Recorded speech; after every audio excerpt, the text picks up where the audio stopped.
Well, hello, everybody. I'm Dr. Monica Powell. I'm the Senior Associate Dean and Graduate Dean here at the Jindal School of Management. And in just a few minutes, you're actually going to get to see what the Jindal School of Management looks like. But I am so honored today to have one of my colleagues with me, and we are going to be talking about what it means to register for classes in the fall. We get a lot of questions about how do I do this, and what about that, and where do I go to find this? And we're going to address all of those critical questions in today's webinar. But first, I'd like to introduce my colleague. It's Angela Howard. She is the Assistant Director for the Graduate Advising Operation here in the Jindal School, somebody that you will see while you are here. So Angela, come onto the screen and say hello to everybody. Of course. Thank you, Dr. Powell. Hi, everyone. Glad that you're here to join us.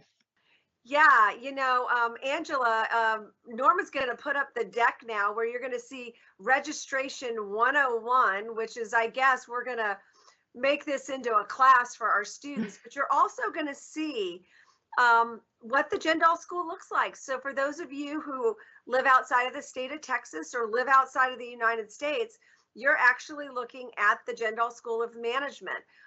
If you go in that door behind the sign, you go into a beautiful atrium where we hold lots of events. There's a nice little coffee shop there. If you go to the second floor of that big building, that's where you will find the advising office, the people that can help you in the registration process. We got a ton of classrooms on the first and second floor of this building and the building that's directly behind it. And all of our faculty are on the third and fourth. So you'll find a very busy atmosphere when you get here, and we cannot wait for that to happen. So why don't we talk a little bit about registration, because this is a complicated topic. The only experience that you have in registering for classes is what you did in your undergraduate institution, and every institution is different. So we're going to walk through those pieces, and Angela is going to introduce you to really important documents and schedules, things that you want to keep handy as you move through your degree program, things that'll make it a lot easier for you to register yourself for classes when your time comes. So Angela, you want to get this show on the road, and let's talk about registration 101. Yes, ma'am. Thank you, Dr. Powell, again. Hello, everyone. So as you prepare to register for fall, there are just a few things that I want to highlight that will help you with this process. And as Dr. Powell said, make it as easy and seamless as possible, because you are going to be new, and it's going to be a little bit of a change, but we promise that you'll have a fun time and it won't be that bad. So first, let's look at the academic calendar. Thank you, Norma. The academic calendar can be found on the utdallas.edu website, and it contains important dates and important deadlines for the academic school year. It can be accessed via the Resources tab at the top of the page, or through the Students page a little further down on the website. So once you're on the academic calendar, you can access the current student or the current semester's academic calendar towards the top of the page, and then towards the bottom, you will see the past academic calendars and then future academic calendars. So they're always there for you to view and to review if you need any help looking at that. And Just you let us should know. print it out Print. for every upcoming semester. Have it Yes. handy, because it's a document you'll look at all the time. Yes, please do. If you don't want to print and you want to be green, at least put all of this in your phones so that you have those dates available. Maybe have some, I think you can have a timer so that you see it whenever the new date is coming up, you can be aware of that. So if you look at the academic calendar, there are a few dates that we've highlighted. For example, the first day of the semester and the last day of the semester are very important dates to highlight, as well as the last day of regular registration and the last day of late registration. They have other dates too on the second page. That's also very important to look at. The dates for payment and refunds are always found on the second page. So as Dr. Powell said, print this out, put it in your phones. Just be sure to keep it close to you so that if you have any questions or if you're not sure when things are due, you always have this as a resource. So next, Norma, we're going to look at the degree requirements. It is very important that you maintain and know what your degree requirements are.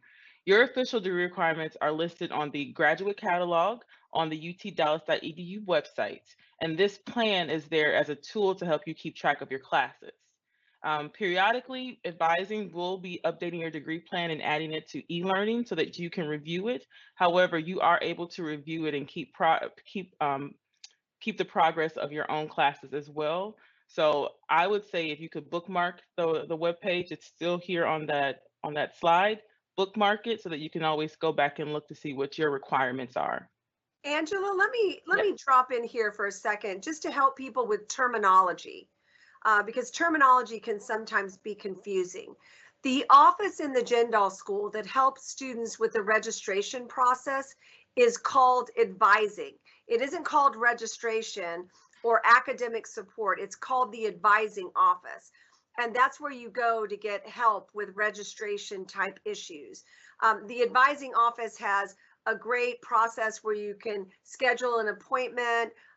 They allow for some drop-in students as well. So you'll be able to find them if you just look at that front tab.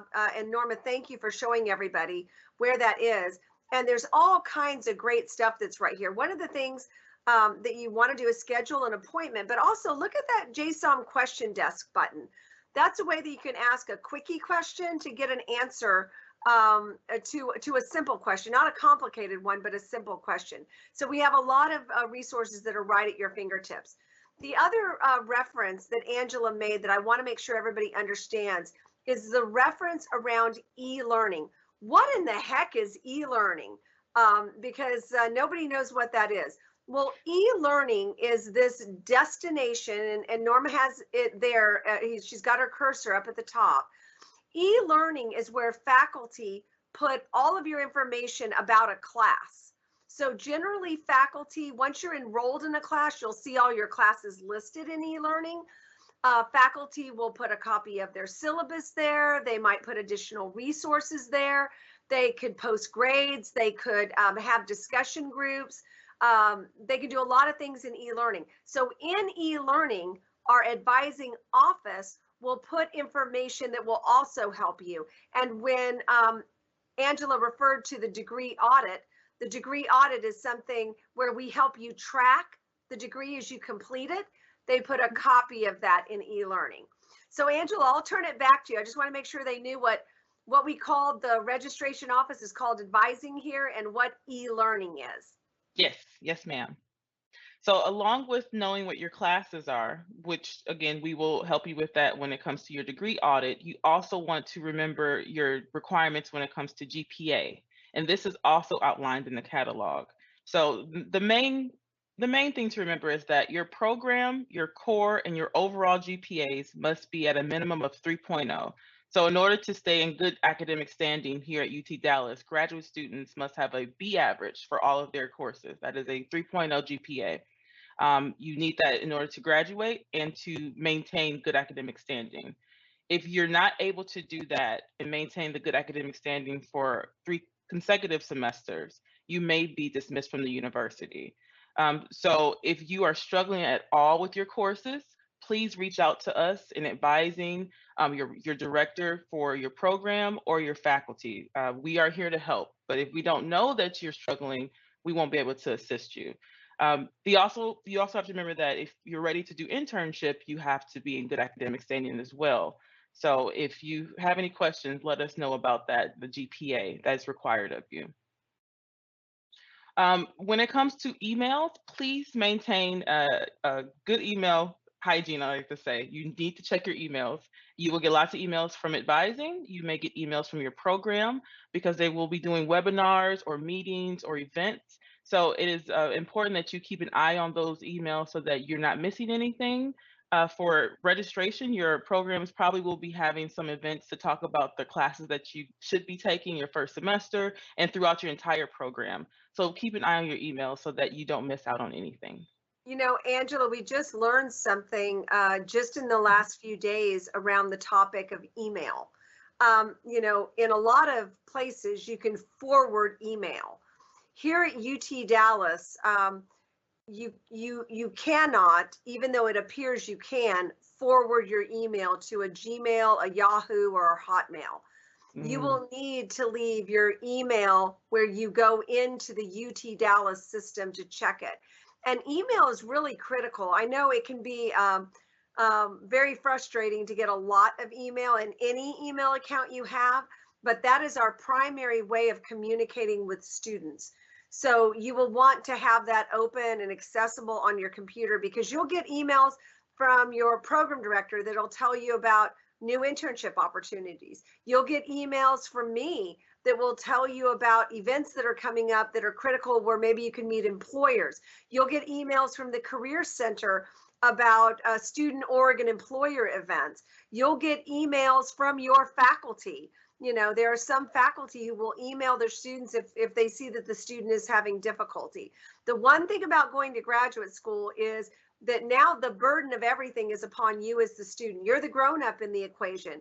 So that means when you're having an issue, the expectation is that you need to handle that like a grown up.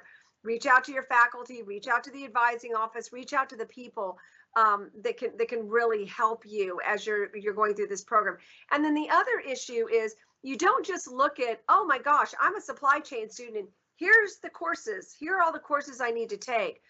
You need to bear some responsibility for going in there and actually looking at previous semester syllabi for that course. So I'd encourage you, as you're getting ready to register for class, and Angela's going to talk a little bit about this, that you go to something that we have at the university called Coursebook, and we'll show you that in a second.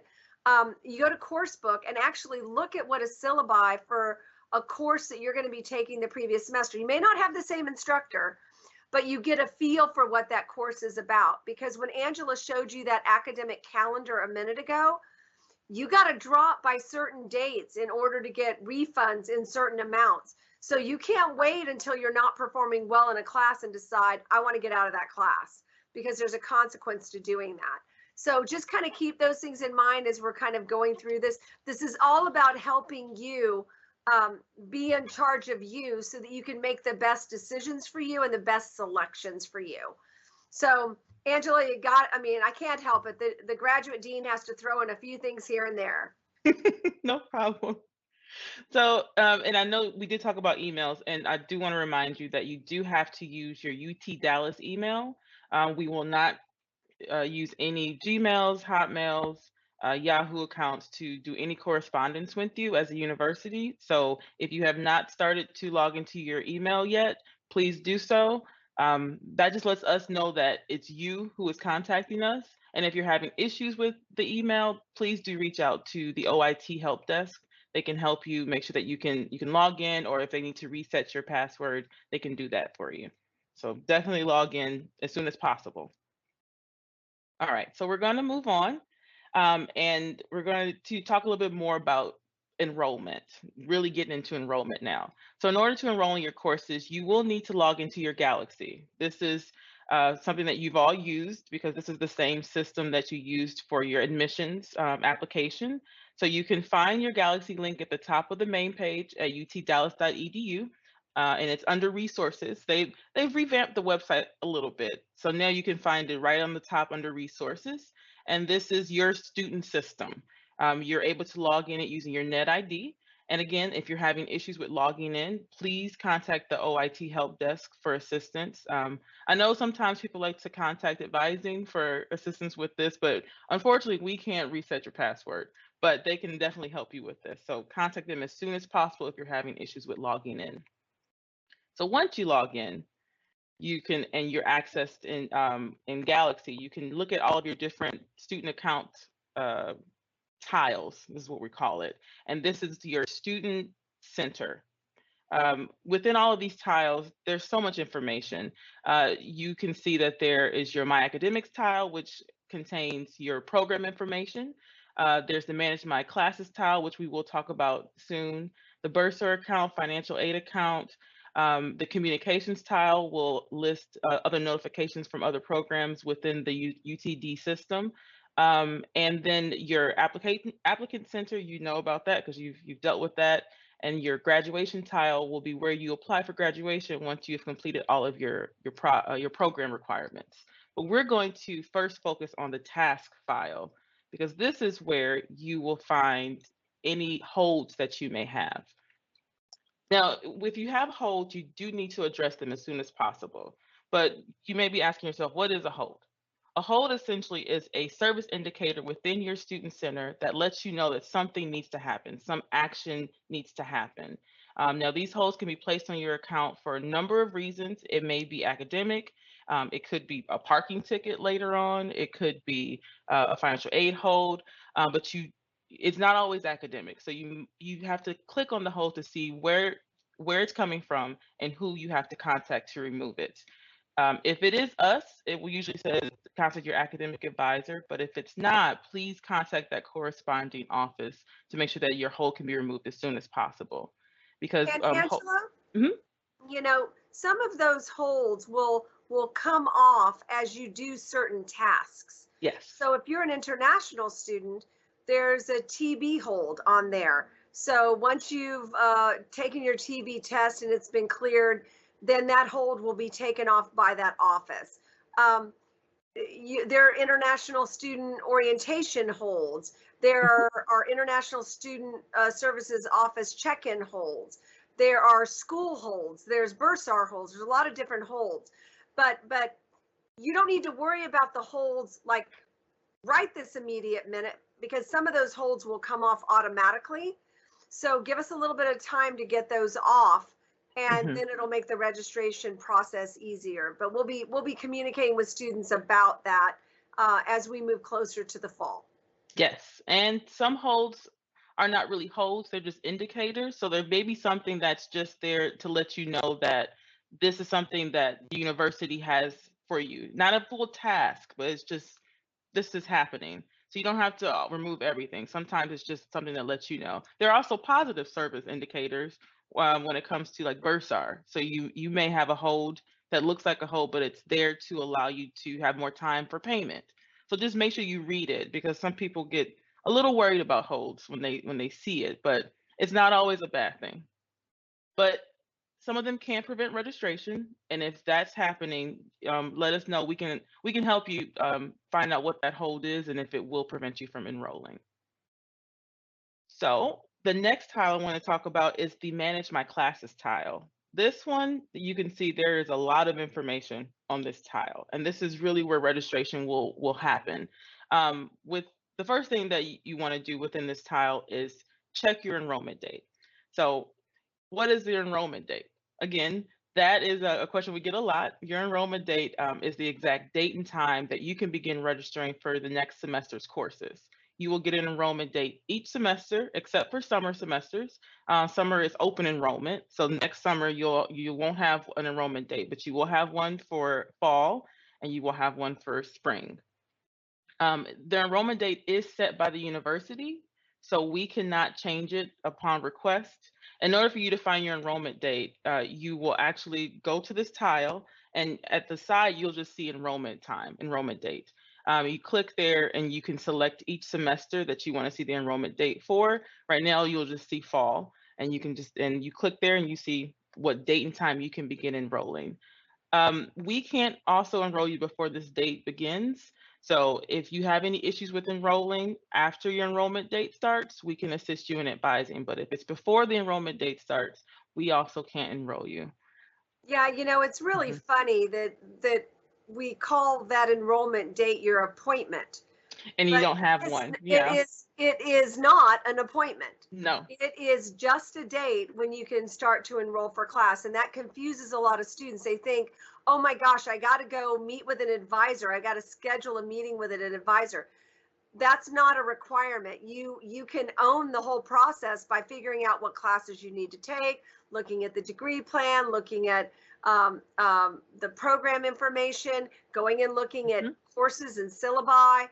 And then once your appointment date or enrollment date comes up, then once you know how to enroll yourself, you can take care of it yourself as long as there aren't any holds in the way. Yes. And if there are any holes, just let us know. We can help you to see what those are. So once you know your enrollment date, then you can start searching for classes. And some of you may have already done this, which is great. And as Dr. Powell said before, there you can search in Coursebook, and you can also search in Orion. Um, Norma, can you bring up Coursebook? So within Coursebook, it's going to be similar to how you search in Orion as well. You can search by semester, and if you know the class prefix and the class number, you can search using that. If you're not sure of the class number, I would always say maybe search the class prefix and then go down to school, which is also you can use JSOM, but then there is level. That is, as a grad student, you want to search a little further. Yeah, for graduate. So then you can look at all the operations courses that you need. If you're maybe a supply chain student, you can look at all the operations courses at one time. And For the just to give you another acronym, um, when you see JSOM, that is Jindal School of Management. When oh you yeah. see SOM, that is School of Management. Those are one and the same thing. We used to be called SOM before we became a named school. So one of the things you'll learn very quickly coming to UT Dallas is that we have a ton of acronyms for everything. So you're going to want to get familiar with course prefixes, academic area acronyms, as well as building acronyms. We have a lot of acronyms. But Norma has clicked on one of the classes. So if you're not sure about anything about this class, when you click on it, you can see all the information. It gives you the course description, which is also found in the catalog. It lets you know the course mode, which is traditional. That's a traditional face-to-face. Any special class notes the professor may put in here if you need to have a special program or whatever is required for that. They always add it to the class notes. You have the instructor information. So if you're not sure, if you read the description and you're still just not sure what this means, you can contact the instructor using that UTD email and get a little bit more information. And it also lets you know the location of the class and times. Can you scroll up a little bit, Norma? Here you'll find other attributes of the class, especially now that when it comes to instruction mode, it lets you know that it is face-to-face and that you know there's a lecture versus maybe an internship or a lab. Um, so this information is great to have when you're scheduling because you need to know, every little thing about the class. But the main thing that you're going to look at will be if it's open, how many seats are there, what the class is, and the time and date. And this is the same information you'll find in Orion as well once you search in there. I will say one thing about Coursebook. Coursebook does not update as fast as Orion does. Orion is as soon as someone adds a class, that class availability changes.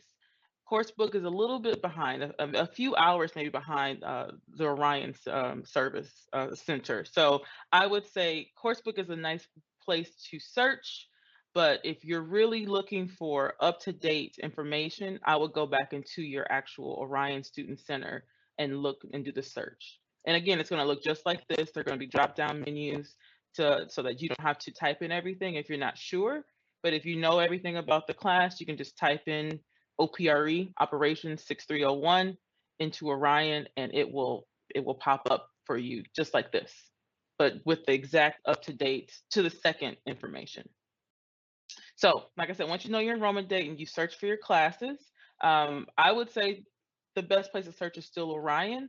But once you know what your class is and you have exactly what you want, you wrote down all the classes, you know you want these 3 courses, you can then add them directly from Orion into your enrollment shopping cart.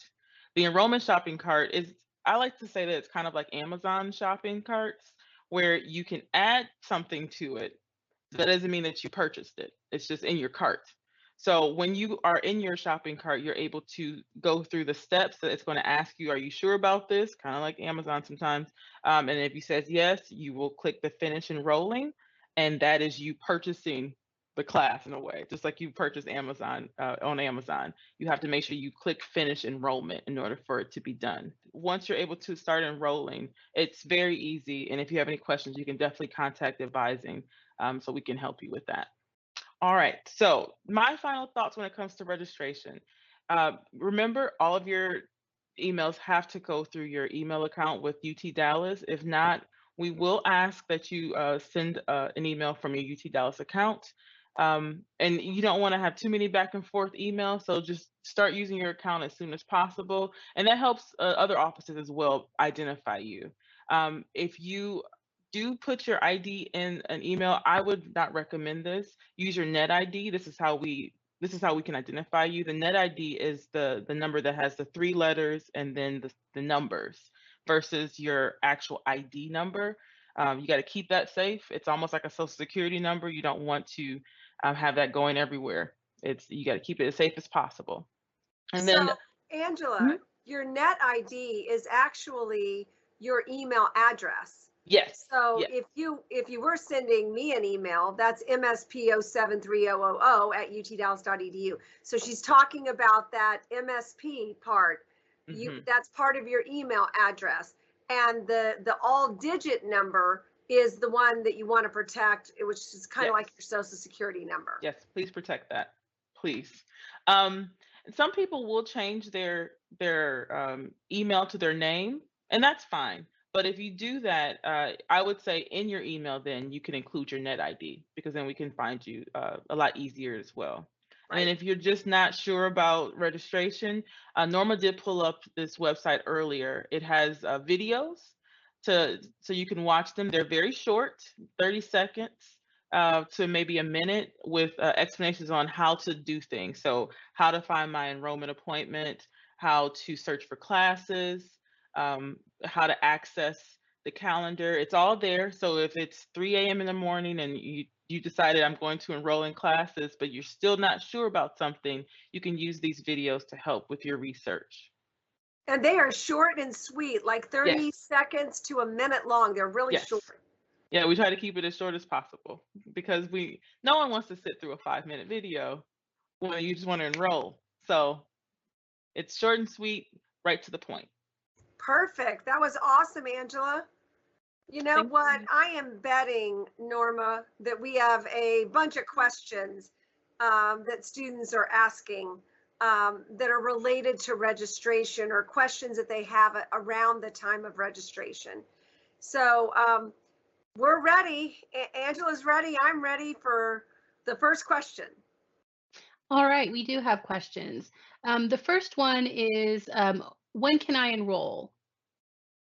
Most popular question ever asked. You cannot enroll until you have an appointment date. So Angela talked about how you find your appointment date or enrollment date. You can't register until that point, and you can't register if there are any holds that keep you from registering. Not all holds keep you from registering, but some do. And if you happen to be an international student, we'll be communicating with all of you who are new incoming students about when you'll be able to register. That will be sending you in email messages. So just stay tuned for when you're eligible. So just pay attention to when it comes up, and that's when you're able to do it. And hopefully you've cleared all holds that will keep you from doing it. The next question, do I need to make an appointment with an advisor to enroll? Where do I make it? Wow. Well, Norma, you're already on that page. You go to the advising page and you can see there's a schedule an appointment, but you do not need to schedule an appointment to register for classes. You can actually do that yourself. So you want to schedule an appointment if you're confused or if you're having a problem or you need an answer. But oftentimes you can just send an email. If it's a quick question, you don't need to schedule an appointment. You can send an email to jsomgradvising@utdallas.edu. And if you just have a quick question, that's a great way to get an answer to a quick question. You schedule an appointment when it is a longer conversation that is more complicated. Maybe you have transfer coursework and you haven't heard whether or not it transferred in. And this is an important topic right here. If you are planning to attempt to transfer in coursework, either to a Master of Science program or to an MBA, for a Master of Science, that would be a maximum of 9 credit hours. For the MBA, it's a maximum of 12. You want to do that early. You don't transfer classes in once you've started. You want to get those in because those classes could fill a prerequisite requirement. And Norma's doing a great job. She is showing you the Forms tab that's on the left navigation, where you can go and fill out a form, which is a transfer credit request form, and follow the procedures to do that. So if you're transferring in courses, you want to be doing that now, even before you can register. Get those in so that consideration can be made. Because when you fill out this form and you attach syllabi, you attach transcript, you would do all the things you need to do, it doesn't just go to the advising office. It then has to go to an academic area and be reviewed and approved to see if it meets the criteria for that to be waived. So you want to start on that process now. While we're talking about advisors, can you talk a little bit about what an advisor will help our students with versus what their program director will help them with? Oh, take it away, Angela. Yes, Famous and if question. yes, thank you for clicking that, Nora, to connect with us. So your advisor is more of a degree management assistant when it comes to things. We're helping you manage what classes you're taking. If you need to have any issues with holds, if you need help with registration, it's really understanding how the policies work for you within UT Dallas. So if you have questions about specific coursework or what I should do with my career based off of these classes, what electives do I take, what internship means to me, and how do I find that? That is more of a mentorship from your program. So they will help you when it comes to that. This is exactly, here it is with Professor Shekhar for business analytics. If you just don't understand what concentration you should take because you like 3 of them in the business analytics degree program, he would be a good person to talk to first to say, okay, you like analytics, but you love finance, marketing, and accounting. What is your plan for your future? So then I can help you navigate and narrow that down. So we're there to help you manage your degree and make sure that you're on track for graduation. They're there to get the courses that you need and really help you navigate how to get to your career or whatever your final destination is. That was a great answer. I'm going to throw one more resource at our students because I think Angela did a great job of saying the advising office helps with the mechanics, the getting you registered, the making sure you're following the academic policies, the rules, the catalog kinds of issues. The program directors, great for curriculum, for differences in tracks and concentrations, marvelous for helping you make a distinction about this elective versus that elective. But don't forget that we have a really robust career management center. So when you were talking about, how does this affect career, then you may want to go and talk to the people in the Jindal School of Management Career Center. They have a live chat. And Norma, thank you for putting your cursor on top of that, where you can actually ask them a question. Because you have to remember, and if you've heard me talk before, you're going to know that I tell all students who are going into a graduate program that, you can't wait until the end of your graduate program to think about what you want to do when you graduate. So you should be already looking at job descriptions of the kinds of jobs that you want after you get your MS in Business Analytics degree and know what kinds of skills that position requires so that you know, oh, I want to talk to the program director about this concentration in information technology management. And I know that those kinds of jobs are going to require me to take these kinds of courses. So you can also go to the career management office in career related questions. And so we've got a broad team of people who can help you, whether it's mechanical, whether it's degree specific, or whether it's career associated. So keep that in mind that there are a lot of people here that can help you. Perfect. The next question is, how will classes be presented this semester? Can I attend virtually? Oh, I love that question. So we've been through a pandemic just like the rest of the world has been. And during our pandemic, we have had a lot of different varieties in our course modalities. But when you get here in the fall, there are only 3 course modalities which you can choose from as a student. And thank you, Norma, for sharing that memo from the president. So we have traditional, which is the kind of classes our students love, face-to-face with all of your classmates, the professors in the room, and you might be using some cool technology tools to enhance that class, but traditional face-to-face. And the great majority of our classes this fall will all be traditional face-to-face. Our building is going to be full of a lot of noise and excited students and faculty. The second option is blended or hybrid. For most of you that we don't have very many blended or hybrid classes. There's a few of those that are offered in our executive education area, but for the most part, you'll have a choice between traditional and then what we call fully online. Fully online classes have a course prefix that has OW in it. So finance, FIN, 6301, section OW1, if it has an OW in it, then that is a fully online class that is taught asynchronously.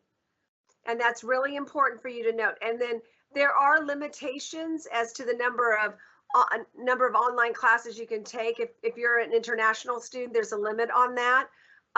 So the great majority of the classes, we're going to be back on campus, back in the parking lots, back in line getting coffee at the little snack area downstairs, because the bulk of the classes are going to be traditional for all of you, which is really exciting. We can't wait to fill up the building again.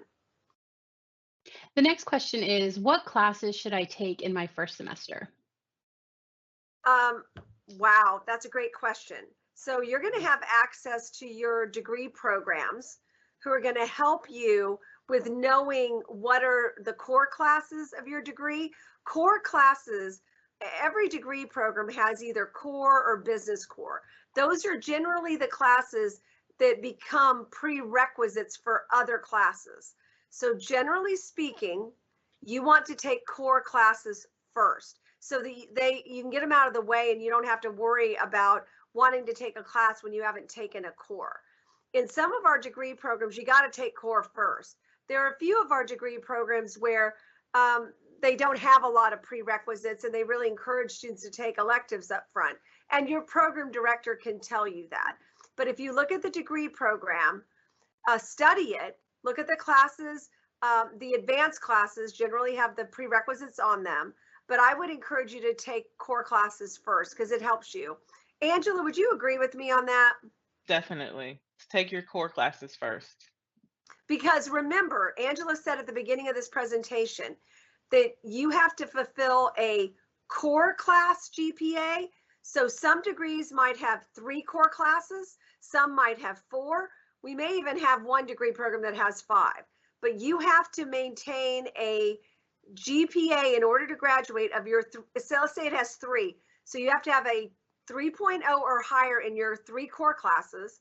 You have to have a 3.0 or higher in your entire degree in order to graduate. And the worst thing to happen is to get down and take your last core class, your last semester, and you had a B and you had an A, and all of a sudden you get a B minus in that last one. That means you are not above a 3.0. So it's better to get the core classes out of the way earlier. I mean, it happens, it's pretty rare, but you could retake a core class if you needed to get that core class above that, so you don't ever run that risk. I hate it when students get down to the end and their overall GPA is okay, but their core GPA is below. That means you're going to have to retake a class. Yes. The next question is, I was recently awarded a scholarship that requires me to change my degree to the MS MBA. How do I do that? Do I need to make an appointment with an advisor?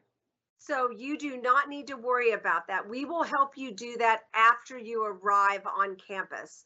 We'll have a required orientation for those scholarship recipients. You'll get an invitation to it, and we will take care of helping you fill out and process that form to change your degree. So do not worry 1 second about it. You do not need to schedule an appointment. The next question is, I am a new international student and need assistance with my I-20. Whoa, so I-20s and issues around immigration are handled by what we call another acronym, the ISSO, which stands for the International Student Services Office. And you will need to go to their website, and they have a wonderful website where you can find out about how do I apply for an I-20? What documents are required for an I-20? What kind of financial documents count in consideration of the I-20? Why is my I-20 delayed, or how quickly will I get it? They are fabulous. So you address all of your ISSO questions to them, and they have an email which you can send to. It's called isssoperspective@utdallas.edu, and they will answer all of the questions that you have. The school cannot answer, the Jindal School of Management can't answer immigration questions. Although we often know many of the answers, we defer it to the experts on campus. They have advisors available to set up appointments. They do a ton of different webinars, and you can go to their website and find out exactly how to apply for an I-20, how long it takes to get an I-20. But I will tell you, once you turn in all your paperwork, they spin them around really quickly, generally within a 48-hour period of time. The next question is, when can I start my internship process as an international student? Oh, great question. So all of our MS degree programs require students to take a program prerequisite that you take in the first semester, in your first 12 hours. And that program prerequisite is called MAS 6102. And that is professional development class. And that 1 credit hour class, we teach you at the very beginning how to modify your resume to US standards. We teach you how to interview by US standards, the kind of interview questions that you can expect. We teach you what it means to networking and how networking complements and accelerates the interview process. All of that is taught in MAS 6102 in your first semester. And students complain all the time, why do I have to take this class? And then they get out of the class and they're like, oh my gosh, I really needed that class. I just finished teaching that class myself just a week ago. And the numbers of students who come out of it saying, man, I thought I knew it all, but I didn't know anything. So we really help students do that. And then based on your degree plan, it determines when you are eligible to do an internship. So if you are in some degree programs, it's after 18 credit hours. And if you're in other degree program, and that's when it's required, generally speaking, but other degree programs, you can take it as an elective. And that just means that you have to have completed 2 long semesters on campus, and a long semester is a fall and a spring. The summer is not considered a long semester. That's a compressed semester. So talk to your program director. They will tell you exactly when you should start applying for those internships. We teach you that in professional development as well. We give you tons of information on how to do it. The next question is, how much is my tuition? That is a great question, Norma, and a complicated answer. So there are a couple of ways you can look at it. You can go to the bursar's office.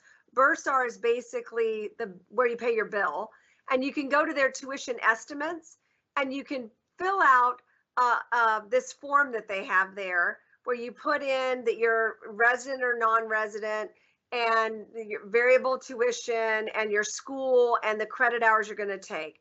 And it will tell you what your tuition costs are, only your tuition cost. Most of our students enroll in full-time status, and they're taking 10 credit hours their first semester because it's 3 classes plus the 1 credit hour of professional development.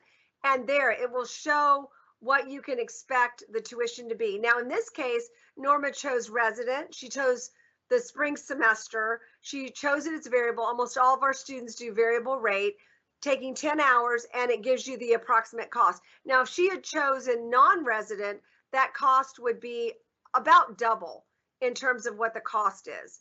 So this is good to look at if you're just looking at tuition alone. Now, if you want to get another way to look at your total attendance cost, you can go to a different calculator, which is on the financial aid website. And this is really good because it's kind of a cost of attendance. There's another acronym, COA, where you can fill out the school year. Norma, would you put in 21, 22? It won't let you, so they haven't updated it yet. And you can say that you're a graduate student.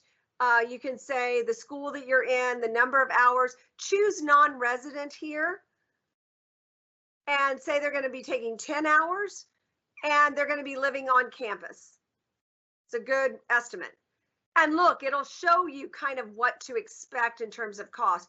Then if you chose off campus, it'll vary that a little bit, but it gives you kind of a bigger punch. Now, remember, if you're one of our recipients of the MS Dean's Excellence Scholarship or the MS MBA Dean's Excellence Scholarship, that gives you a tuition waiver for 2 consecutive semesters, which is this fall and spring of 2022. That basically converts you to an in-state tuition rate.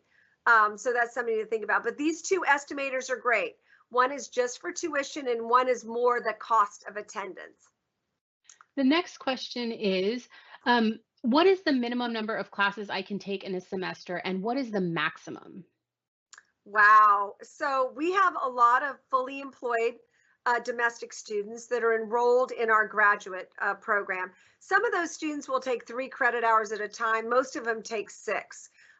In the course of your degree, you've got to complete all your credits for the degree in 72 months. So some students stretch it out 5 or 6 years, but most of our students who are full-time, that is both domestic and international students, are taking around 9 credit hours a semester. If you take 9 credit hours a semester, plus the additional 1 credit hour for professional development, they generally do it in 2 full years, which is 4 long semesters. So fall, spring, they're doing a summer internship, fall, spring, and they graduate in that second May. Now, if you are a full-time graduate student, that means you are enrolled in 9 credit hours or more. Now, we have a lot of students who are full-time who decide to do the MS MBA, and so they might take 4 classes at a time, which is 12 credit hours. We even have a few ambitious students who enroll in 15 credit hours at a time. The most that you can register for, and it's only right before the semester starts, is 18. And that's when we open up the gate to allow students to enroll in up to 18. And that is an enormous course load. 15 is an enormous course load for a graduate student. So I think you want to start out with 9 or 12, figure out what you can handle. If you are a fully employed student, you're more likely to be in 3 to 6 credit hours, which is 2 classes at a time. The next question is, how do I pick the best professors? You know, all of our professors are amazing. When we conduct exit surveys, when students get ready to graduate, and over 90% of our students complete our exit surveys, they say that the most fabulous thing about the Jindal School is our faculty. We have great, professor faculty that are academics who have profound research accolades, who are amazing in the classroom and take oodles of time for students. We also have lecturer faculty, people that come out of the clinical working professions that are bringing boatloads of experience to the table.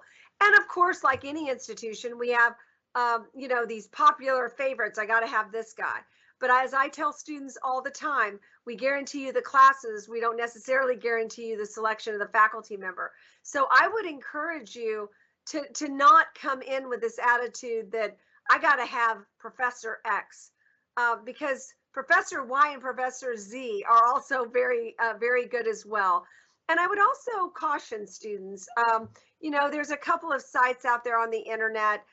Some of those are accurate and some of them aren't. So I think you can go into Coursebook. You can look at course evaluations from previous semesters. You can talk to your program director. You can talk to your peers, or you can talk to the people that went before you in the degree program to get an idea. But really, all of our faculty are good, and our exit surveys tell us so. So I wouldn't come in with your heart set on X, because you are going to be just as happy with the other faculty as well. Our next few questions have to do with some important dates on the academic calendar. So I'm going to go ahead and pop that on here.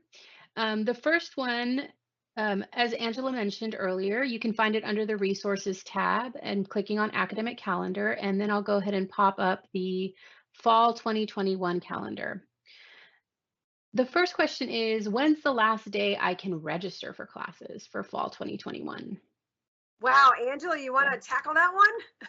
Yes, so there are two registration deadlines that you would have to think about. First, there is the last day of regular registration, and that is going to be for the full semester, August 19th. Regular registration is the last day that you can enroll without any late fees. We do have a late registration period from August 20th until August 30th. So for those 10 days, you can register still, but you will have a late registration fee of $100 added to your account. And that last day will then be August 30th. After that, we will not be able to enroll you in any more courses for the full semester for fall 2021. So you want to make sure everything is squared away by that date. Thank you, Angela. The other thing you want to keep in mind is if you are late at any university, there is almost always a fee. If you apply late, there's a fee. If you register late, there's a fee. If you apply for graduation late, there's a fee. So you always want to be mindful of this calendar so that you can be on time and not have additional fees. The next question is similar. When is the last day that I can drop classes or swap or make adjustments to my schedule for fall? So it would be August 30th. That is the last day to add or swap. Dropping is different. So adding and swapping are both, they use the same mechanism. When you swap a class, you're adding it and dropping it at the same time. So those last dates would be the 30th of August. Dropping, if you scroll down a little bit, Norma, you'll see that there are different deadlines for dropping. So if you're just dropping one class, and you don't want to have a withdrawal grade of W on your account or on your transcript, you can drop by September 8th. That is Census Day.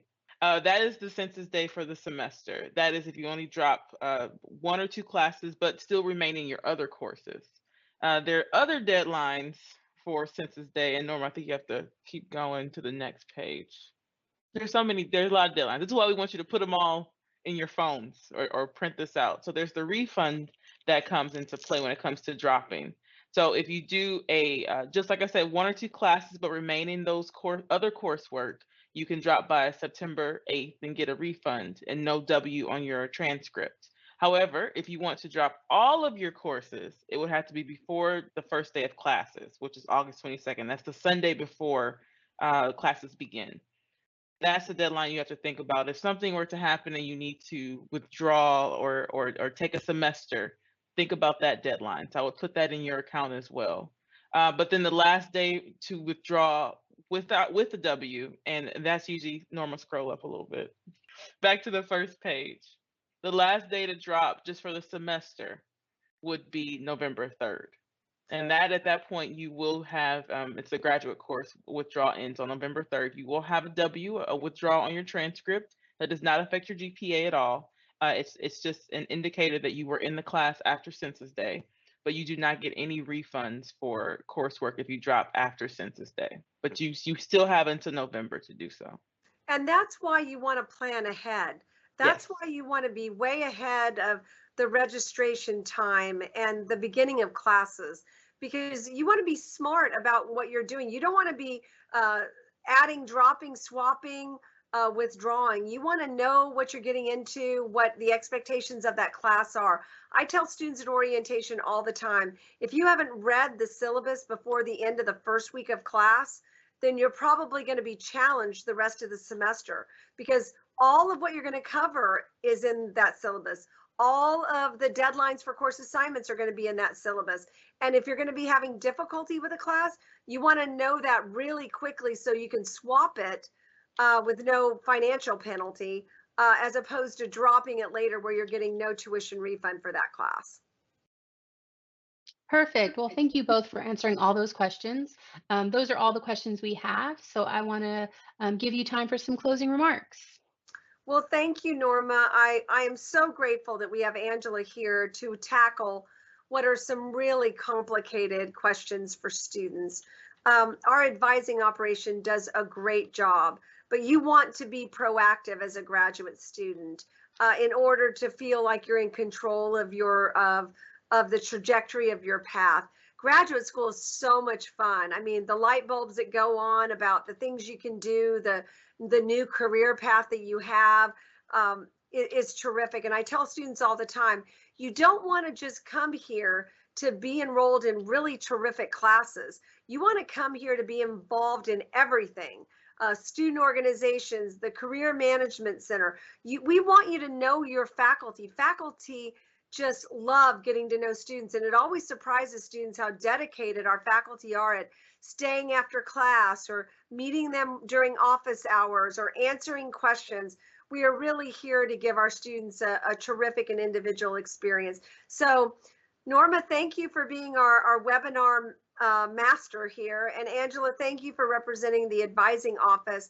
And to all of you out there, we're going to be in touch with you about when you can enroll for fall. So just stay tuned.